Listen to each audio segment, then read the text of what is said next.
Bonjour, je m'appelle Pénélope Tahoutini et je vais vous présenter quelques avancées sur ma recherche sur les Américains à Tahiti au XIXe siècle et l'intégrer dans une analyse autour des perspectives américaines sur ces îles. Voilà, donc tout d'abord, je suis angliciste de formation et professeur d'anglais de profession. Et mon parcours et mon métier devraient m'imposer d'avoir pour cadre et pour discipline de recherche la civilisation américaine.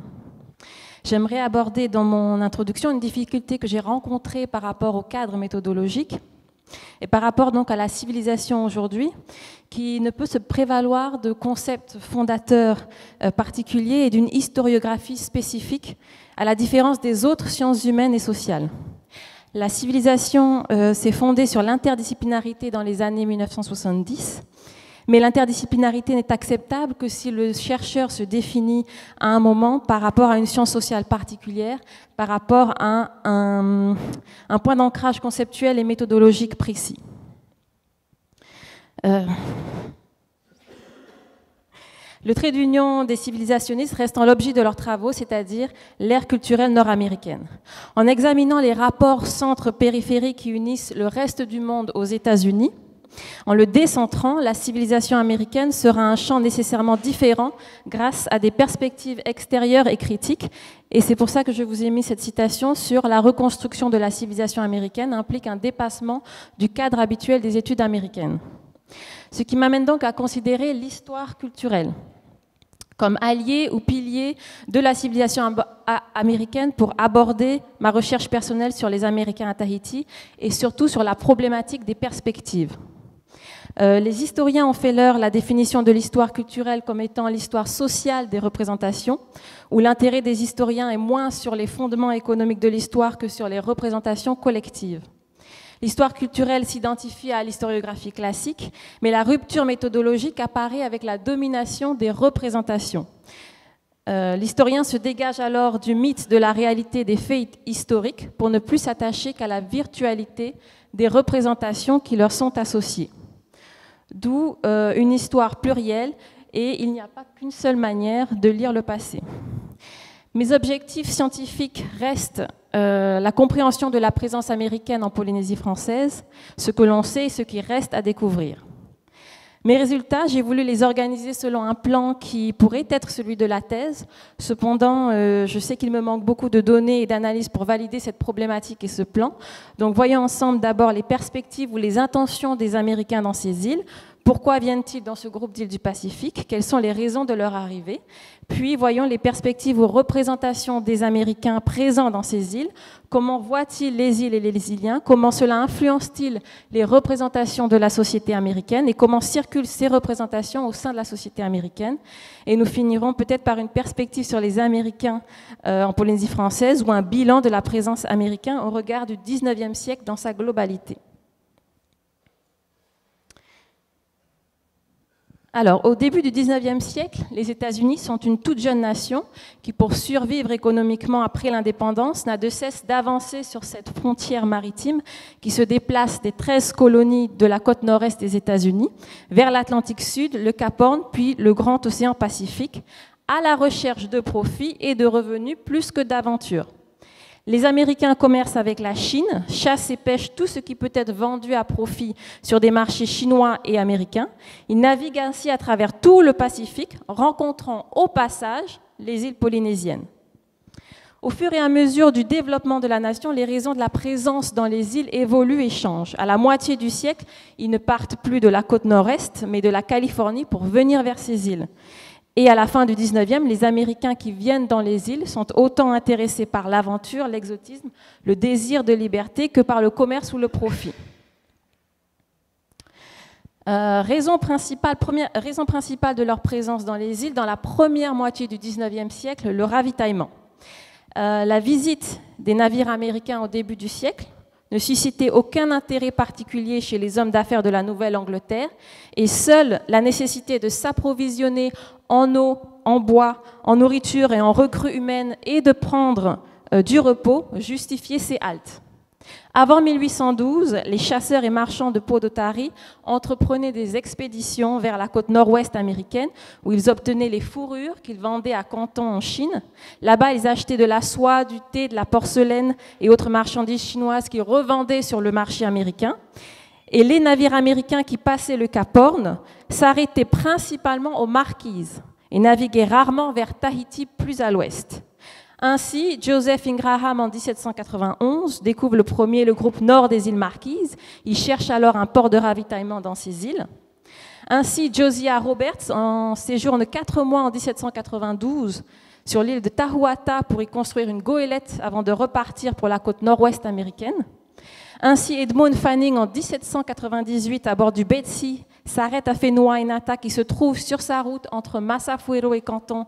Il venait chercher quelques répits en des îles verdoyantes. Autre exemple marquant, en 1813, après une année de guerre contre la marine britannique, après avoir capturé 12 navires anglais qui croisaient dans le Pacifique, le commodore David Porter, encore lui, mit le cap sur Nukuhiva. Il fallait de toute urgence trouver un havre éloigné et discret, capable de fournir des vivres et de l'eau en abondance, et où il pourrait réparer ses vaisseaux délabrés et débarquer sur la terre ferme ses 300 hommes d'équipage, ainsi que plus de 100 prisonniers indisciplinés. Après la guerre de 1812, la domination des Américains dans l'industrie de la pêche à la baleine est évidente et le nombre de bateaux faisant escale dans les ports et dans les îles augmente de manière exponentielle. Les voyages étaient longs et il fallait s'arrêter plusieurs fois dans le Pacifique pour se réapprovisionner. Aussi, les bateaux qui s'arrêtaient à Papeete s'arrêtaient aussi à Honolulu, voire revenaient plusieurs fois dans ces ports. Autre raison de leur présence dans les îles, le commerce. Au XIXe siècle, les Américains viennent chercher et acheter dans les îles polynésiennes des marchandises produites sur place, qu'ils vont revendre aux Chinois et aux Américains. Le commerce le plus important jusque dans les années 1830 fut celui du bois de santal, prisé par les Chinois et présent en grande quantité aux Marquises. Le commerce de la nacre et de la perle a pour centre les îles Tuamotu entre les années 1830 et 1860. En général, les capitaines américains sous-traitaient avec le chef local qui recrutait des Polynésiens du village pour plonger pour les perles. Et le plus souvent, il est payé en whisky et en rhum. Les oranges font l'objet d'un commerce important entre les îles de la Société et la Californie. Ces fruits qui à Tahiti s'achetaient à raison de 25 francs les 1000 trouvaient facilement preneur à San Francisco au prix de 200 à 300 francs les 1000. Ce qui, malgré les pertes résultant de la traversée, constitue un beau bénéfice. Ce sont des navires anglais et américains qui, vers le mois de février, venaient à Tahiti prendre des chargements d'oranges. Et chaque année, l'archipel de la Société exportait au moins 5 millions d'oranges pour la Californie. Les capitaines déjà connus des chefs de district se dirigeaient presque toujours vers la même baie. Une fois le navire mouillé, les Tahitiens s'occupaient de la récolte et des courtiers de Papeete se répandaient dans les districts pour y acheter les fruits aux indigènes à raison de 25 francs les 1000 rendus à bord. Le paiement se faisait en argent ou en marchandises, mais le plus souvent en marchandises, telles que haches, plaques de fer, peinture, etc. Les intérêts américains, selon le registre des dépêches consulaires, la nécessité de mettre en place des agents consulaires américains dans ces îles et ces ports de ravitaillement devenait une priorité pour le gouvernement américain au fur et à mesure de l'augmentation de cette présence américaine par les baleiniers et les navires marchands. L'agent consulaire américain à Papeete devait rapporter les problèmes impliquant les navires américains, prendre en charge les marins américains déchargés des bateaux ou abandonnés sur une île ou ayant été victimes de violences et les renvoyer vers les États-Unis. Il collectait également tout registre ou document de bateaux américains condamnés, perdus ou vendus dans les îles. Et enfin, il collectait des sommes pour services consulaires rendus à Papeete. Entre 1835 et 1906, les tâches consulaires étaient généralement relatives aux naufrages, aux désertions et mutineries, à l'installation progressive du protectorat français dans les îles de la Société, à la difficulté de sécuriser et de garder la possession des bâtiments du consulat, aux catastrophes naturelles, aux épidémies, à l'établissement d'une ligne de bateaux à vapeur entre Tahiti et San Francisco, au retrait ou à l'arrêt d'activité par des citoyens américains. Mais continuons avec les représentations américaines des îles et des Îliens pendant leur séjour. Les sources iconographiques, les dessins, les peintures, les sculptures et les sources textuelles, les journaux de voyage, les récits d'aventure, les fictions ou les correspondances permettent de comprendre la manière dont les Américains se représentaient les îles et les Polynésiens au XIXe siècle. Donc les mots, aussi bien que les images que nous avons pu regrouper, nous permettent de dégager tout d'abord des symboles et des thèmes représentés de manière collective dans les témoignages écrits et iconographiques, à savoir les Polynésiens et leurs tatouages, leurs costumes, leurs traits, des attitudes et leur mode de vie. Les objets, pirogues, instruments de musique, instruments de guerre, de pêche, de jeu. Les îles, les rochers, les atolls, les montagnes vertes et autres paysages. Ainsi, Joseph Ingraham, marchand explorateur, est aux Marquises en 1791 et témoigne à travers ses esquisses des îles et des Polynésiens. Ainsi, David Porter, en 1813, officier de la marine américaine à Nukuhiva. En 1802, il publie dans la 2e édition de son journal de voyage la gravure la plus connue de Madisonville à Nukuhiva, seule archive d'époque où l'on voit donc un drapeau américain planté sur le sol marquisien, est devenu presque un symbole de cette présence américaine puisque c'est le seul document où l'on voit les Américains dans un paysage polynésien. Seul document que j'ai pu trouver. Marqué également par la construction d'un fort et d'une ville, par l'annexion officielle avec discours, témoins et cérémonies. Mais Porter montre également sa fascination donc, pour la culture marquisienne, et notamment ses objets de guerre, de musique, de pêche et de jeu. Ainsi, Clarissa Armstrong, femme de missionnaire aux Marquises en 1833 et 1834, témoigne de son intérêt et de sa fascination pour les hommes et les femmes des Marquises à travers une série de peintures mettant en avant tatouages, costumes et couleurs vives. Elles sont issues des archives de la collection privée sur les Marquises de la HMCS, Hawaiian Mission Children's Society.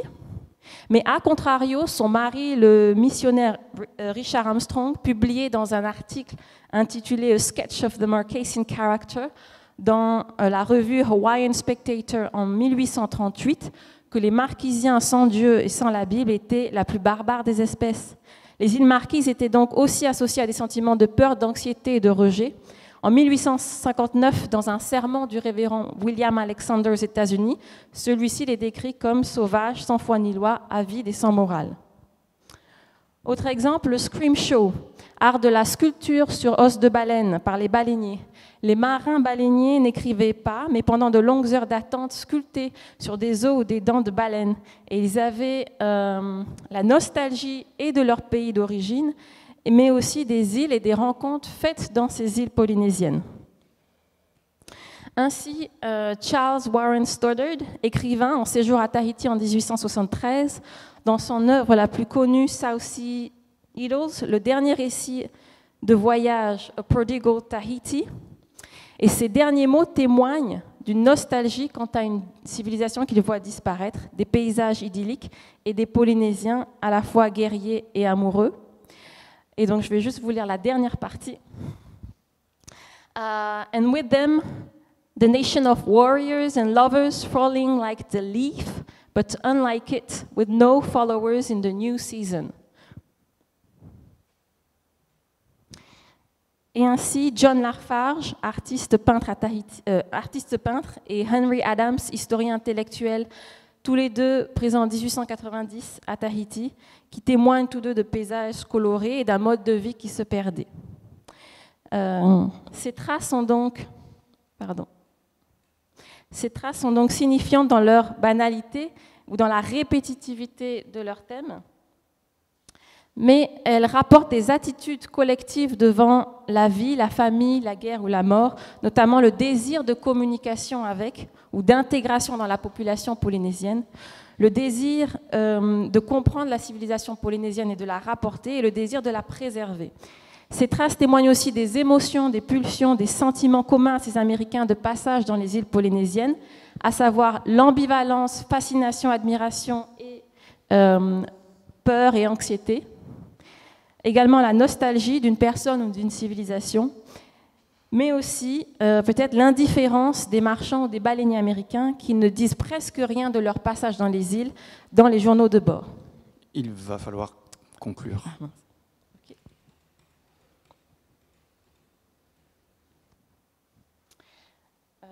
Okay.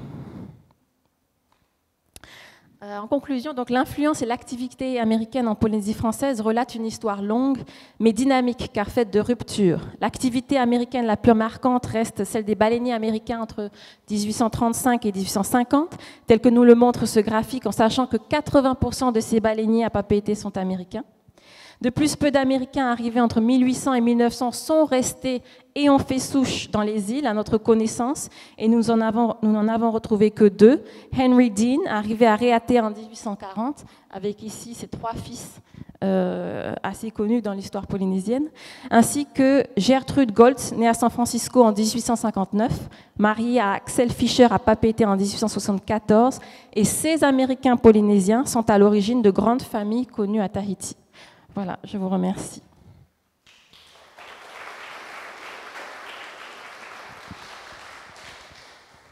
Merci beaucoup. Quelques questions ?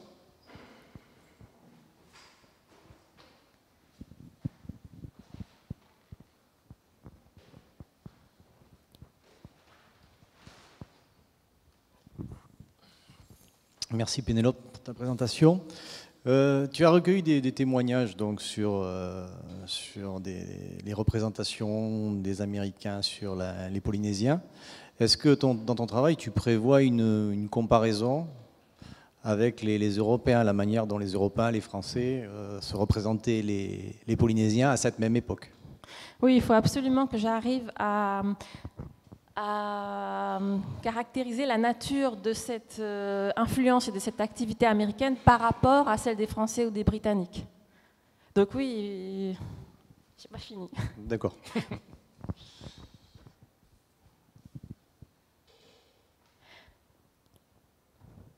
Il faut également que si je peux me permettre, que j'essaie d'expliquer cette espèce de perte de mémoire collective par rapport aux Américains en Polynésie. Il n'y a pratiquement rien après les années 1840-1850 jusqu'à 1900. Et donc ça, il faut que j'arrive à l'expliquer aussi. D'accord.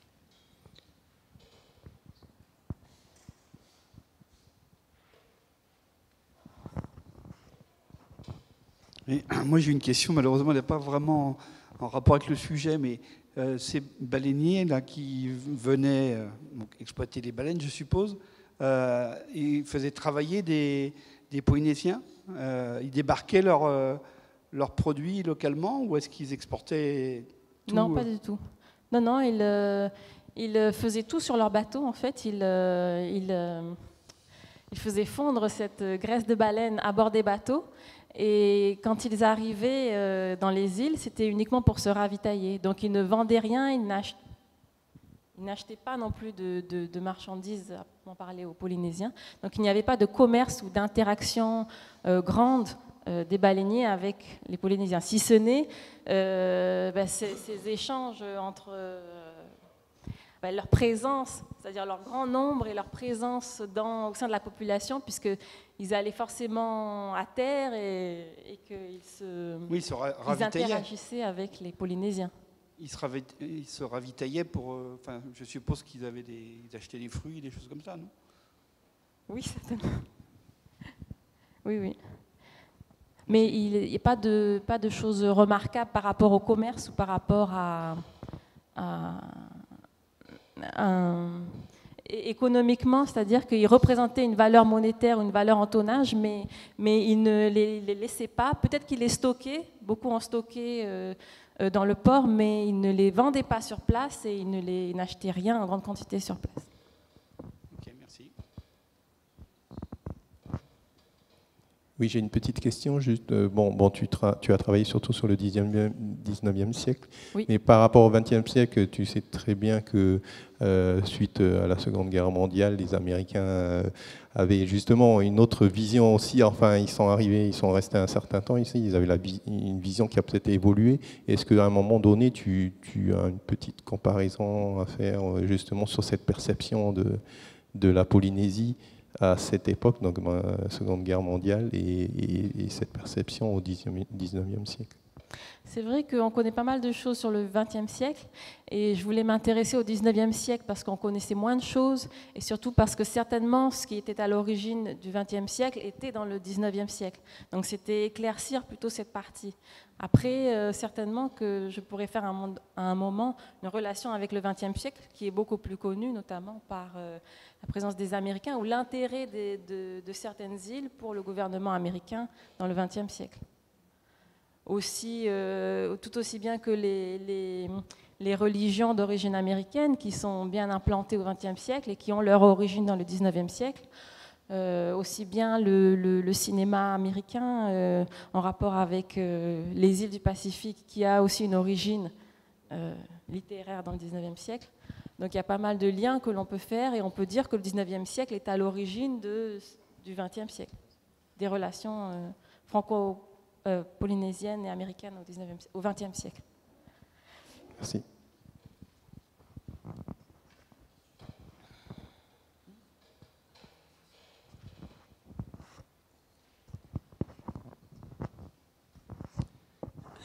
Bonjour. Excuse-moi un peu la naïveté de ma question, mais en fait, on voit bien dans une approche en histoire sociale qui croise avec l'histoire des mentalités, si j'ai bien compris. Il y a une démarche un peu exhaustive dans ton travail. Est-ce que finalement, y a-t-il un problème qui se dessine? Un problème auquel tu voudrais répondre par rapport à cette somme de données que tu as? Oui, je pense. Oui, c'est et la nature de cette influence et de cette activité par rapport aux Français et aux Britanniques. Et pourquoi aussi peu d'informations sur les Américains dans la deuxième moitié du XXe siècle. Donc tu vas utiliser le comparatisme? Oui. D'accord. La comparaison, oui, avec les représentations au niveau des... Sur 3 groupes, sur 3 cultures. Oui. Ok. C'est vrai qu'on ne peut pas tout dire en 15 minutes. Donc.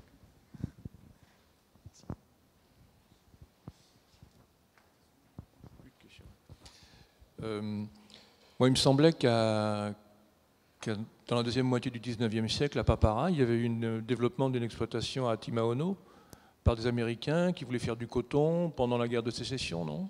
C'était un Anglais, en fait. Donc il n'y avait pas d'Américains au niveau d'Atimaono à Papara au 19e siècle. Par contre, il y avait un consul qui s'est marié avec le consul Dorrance Hadwater, qui s'est marié, qui est mort et enterré à Papara. Je sais pas, je rebondis sur Papara, mais ça me fait penser à lui. Mais oui, la plantation de coton appartenait à un Anglais, écossais.